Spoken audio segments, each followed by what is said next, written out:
What a night of football we just witnessed. এই জন্যই বোধহয় ফুটবল ওয়ার্ল্ড কাপটা এত বেশি স্পেশাল অ্যান্ড সবাই এত বেশি উচ্ছ্বসিত থাকে যে এটা দেখার জন্য 4 বছর পর পর। It's a story of underdogs. আজকে দুইটা match, Germany versus Paraguay and Netherland versus Morocco. দুইটা ম্যাচে আন্ডারডগ টিমটা জিতছে। মরক্কো অ্যান্ড প্যারাগুয়ে দুইটা টিমই পেনাল্টি শুট আউটে জার্মানি অ্যান্ড নেদারল্যান্ডকে নক আউট করে দিচ্ছে। This is the story of today's night. আজকের দুইটা ম্যাচই আউটস্ট্যান্ডিং ছিল। So let's talk about it. তো ফার্স্ট অফ অল যদি জার্মানি ভার্সেস প্যারাগুয়ে ম্যাচটা নিয়ে বলি, টুর্নামেন্টের শুরুর আগ থেকে অনেকে বলতেছিল যে জার্মানি টিমটা ডিফেন্সিভলি অনেক বেশি ভালনারেবল, তারা অনেক বেশি ডিফেন্সিভলি মিস্টেক করতেছে অ্যান্ড অনেক বেশি গোল কনসিড করতেছে। সো আজকে প্যারাগুয়ে তাদেরকে মূলত ফার্স্টে গোল করছে। ফার্স্ট হাফে তাদের যে কাজটা ছিল প্যারাগুয়ের, যে ফার্স্ট হাফে জার্মানিকে গোল দিব, দেন আমরা ডিফেন্ড করব, তারা প্ল্যানটা ঠিকমতো এক্সিকিউট করতে পারছে। ফার্স্ট হাফে তারা 42 মিনিটের মাথায় গোলটা দিছে। মেবি একটা হেডার গোল ছিল, একটা ফ্রি হেডার ছিল। তো জার্মানি ক্লুলেস ডিফেন্স করছে ওই টাইমে। দেন জার্মানি ইকুয়ালাইজ করছে, কিন্তু end of the day Paraguay 120 minute পর্যন্ত তাদেরকে ডিফেন্ড করছে অ্যান্ড পেনাল্টি শুটআউটে আলটিমেটলি তাদেরকে বিট করছে। সো আজকের জার্মানি ম্যাচটা নিয়ে একটা স্টোরি, সেটা হচ্ছে আপনি চাইলে একটা টিমের হিরো থেকে ভিলিয়ান হয়ে যেতে পারেন ইন টার্মস অফ 20-30 মিনিটস। তো জোনাথনটা যখন 100 মিনিটের মাথায় যে গোলটা করছিল, তখন তিনি জার্মানির হিরো এক কথায় বলতে গেলে। জার্মানির সে রাউন্ড অফ 16 জার্মানিকে নিয়ে গেছে, কিন্তু আলটিমেটলি যাই গোলটা রুল আউট হয়। যদিও এটা খুব হার্শ ছিল, আমার কাছে মনে হয় খুব সফট একটা ফাউল ছিল, বাট রেফারি দেখছে, আই থিঙ্ক রেফারি একটা পয়েন্ট অফ ভিউ ছিল, বাট আমার কাছে সফট লাগছে ফাউলটা, একটা সফট ফাউল ছিল। তো আলটিমেটলি জোনাথন টাই সেই ব্যক্তি যে লাস্টে জার্মানির একদম লাস্ট পেনাল্টিটা সে স্কাই করছে, একদম গোলবারের উপর দিয়ে মেরে দিছে। জার্মানির ওয়াল টাইম আগে বাজে পেনাল্টি করছে, কাই হাভার্টস পেনাল্টি শুট আউট বাজে ছিল। তো প্যারাগুয়ে একটা জিনিস যদি বলি, প্যারাগুয়ে যেভাবে পেনাল্টি শুট নিছে, আমার কাছে মনে হচ্ছে তারা এটার জন্য তারা প্রিপেয়ার্ড ছিল। তারা আগে থেকে প্রিপারেশন নিচ্ছে যে পেনাল্টি শুট আউটে কিভাবে গোল মানে শুট করবে বা কোন স্ট্র্যাটেজিতে আগাবে। বিকজ দে নিউ যে তারা যদি জার্মানিকে হারাতে চায়, তারা হয় একভাবে হারাতে পারবে, সেটা হচ্ছে ফার্স্টে গোল দিবে। প্ল্যানে তাদের এটা ছিল যে ফার্স্টে গোল দিবে, দেন 90 মিনিট পর্যন্ত আমরা ডিফেন্ড করবো। বাট আলটিমেটলি তাদের প্ল্যানে কাজ করে নাই।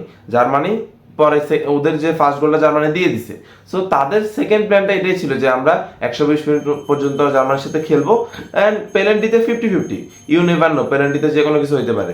লাস্টে যদি প্যারাগুয়ে বটল করতে নিছিল, দুইটা চান্স পেয়েও তারা মিস করছে, একটা বাইরে মারছে, একটা ম্যানুয়াল নয়া সেভ করছে, বাট শেষ পর্যন্ত জার্মানিকে তারা হারাই দিছে। সো আফটার 2014, 2018-তে গ্রুপ স্টেজে বের হয়েছে, 2022-এও গ্রুপ স্টেজ এক্সিট ছিল অ্যান্ড 2026-এ রাউন্ড অফ 32 থেকে জার্মানি বাদ। সো জার্মানির টিমটার যে পরিমাণ potential, Kai Havertz, Jamal Musiala, Florian Wirtz, Pavlovic, they are all star. এরকম একটা টিম রাউন্ড অফ 32 থেকে বাদ হয়ে গেছে। এখানে নাগেলসম্যানের কিছু ভুল আছে, তার টিম সিলেকশনে ভুল আছে। হি হ্যাভ টু আনসার সে কোন স্ট্র্যাটেজিতে সে খেলাইছে। জার্মানি টিমটা দোনো দিক থেকে আমার কাছে উইক লাগছে। অ্যাটাকিং ট্রানজিশন থেকে উইক লাগছে, ডিফেন্সিভ ট্রানজিশন তো তারা ভালনারেবল, ফার্স্ট থেকে এটা দেখা যাচ্ছিল।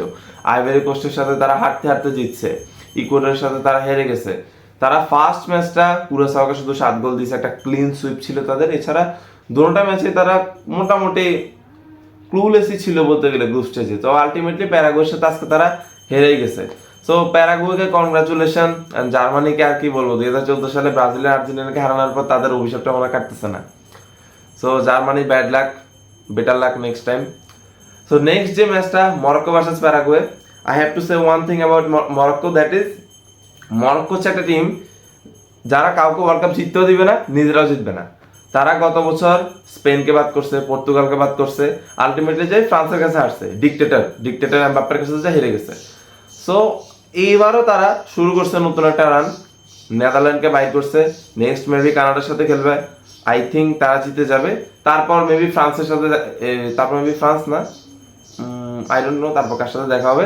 সো মরক্কো অন্যান্য টিম থেকে বাই করার জন্য লেগে পড়ছে মোটামুটি। তো আজকের ম্যাচটাতে মরক্কো ওয়াজ ব্রিলিয়ান্ট, মরক্কো ভালো খেলছে। নেদারল্যান্ড চাইছে কাউন্টার অ্যাটাকে তাদেরকে খেলার জন্য, যদিও অনেকে ভাবতেছিল মরক্কো কাউন্টার অ্যাটাকে খেলবে, কিন্তু আলটিমেটলি নেদারল্যান্ড কাউন্টার অ্যাটাকে খেলছে। তো মরক্কো অনেকগুলো চান্সেস ক্রিয়েট করছে, অনেকগুলো শট নিছে, কিন্তু তারা গোল করতে পারে নাই। ফার্স্টে নেদারল্যান্ড গোল করছে অ্যান্ড গোল স্কোর করছে কোডি গ্যাকপো। তো গ্যাকপোর কিছুদিন আগে একটা পারিবারিক সমস্যা হয়েছিল, তার নিউ বর্ন বেবি মেবি মারা গেছিল। সো গ্যাকপোর জন্য এটা খুব ইমোশনাল একটা মোমেন্ট ছিল। আলটিমেটলি যেই মরক্কো 90+2 মিনিট বা 3 মিনিটে ইকুয়ালাইজারটা করছে, তাদের যে ডিফেন্ডারটা গোল করছে মেবি। সো মরক্কো 120 মিনিট আর কোনো গোল দিতে পারে নাই, নেদারল্যান্ডে গোল দিতে পারে নাই। আলটিমেটলি ম্যাচটা করায় পেনাল্টি শুট আউটে। সো পেনাল্টি শুট আউটে দুই টিমই লেগে বসছিল যে কে কত ভালো পেনাল্টি মিস করতে পারে। মরক্কো অ্যান্ড নেদারল্যান্ড দোনো টিমই মোটামুটি বাইরে মারতেছিল, বারে মারতেছিল, তো একটা যোগা খিচুড়ি অবস্থা ছিল কালকের penalty shoot out Morocco versus Netherland. Achraf হাকিমিও পেনাল্টি মিস করছে। তো শেষ পর্যন্ত মরক্কো 3-2 জিতছে। তো congratulation to Morocco. But Netherland Ronald Koeman থেকে আর বেশি কিছু আসলে আশা করতে পারতেছি না বার্সা ফ্যান হিসেবে। তার গেম অ্যাপ্রোচটাও আমার কাছে ভালো লাগে না। ভ্যান ডাইক কেন পেনাল্টি শুট নেয় নাই, এটাও একটা বড় কোশ্চেন।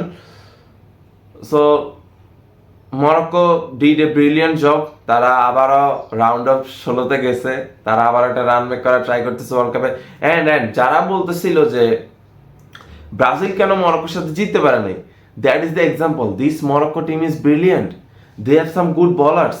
তাদের অনেক ভালো ভালো কিছু প্লেয়ার আছে, বুয়াদি, দেন তাদের সাইবেরি যে স্ট্রাইকারটা, আশরাফ হাকিমি, মাজরাউই। এই টিমটা মূলত আশরাফ হাকিমির চারদিক থেকে খেলতেছে, মানে আশরাফ হাকিমিকে কেন্দ্র করে খেলতেছে। আশরাফ হাকিমি যদিও রাইট সাইডে থাকতেছে, পুরো টিমটাই আশরাফ হাকিমিকে কেন্দ্র করে খেলতেছে।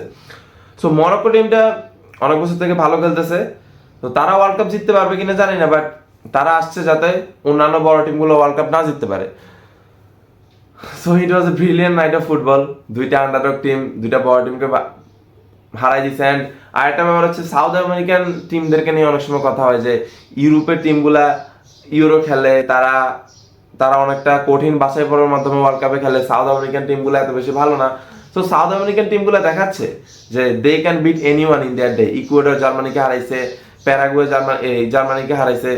এখন সামনে হয়তো আরো দেখতে পারি আরো বড় বড় টিমকে হারাইতে পারে। কলম্বিয়া খুব ভালো খেলতেছে। So let's see, south American team are playing good in this World cup. So world কাপে এরকম একটা দুইটা অঘটন ঘটবেই, রাউন্ড অফ 16 তো আরো বেশি অঘটন ঘটবে। So till then enjoy this World Cup. দুইটা আউটস্ট্যান্ডিং ম্যাচ আজকে উপভোগ করছি, Paraguay versus Germany and Netherland versus Morocco. Congratulation to Paraguay and Morocco, and better luck next time, Netherlands, Germany. So that is for today.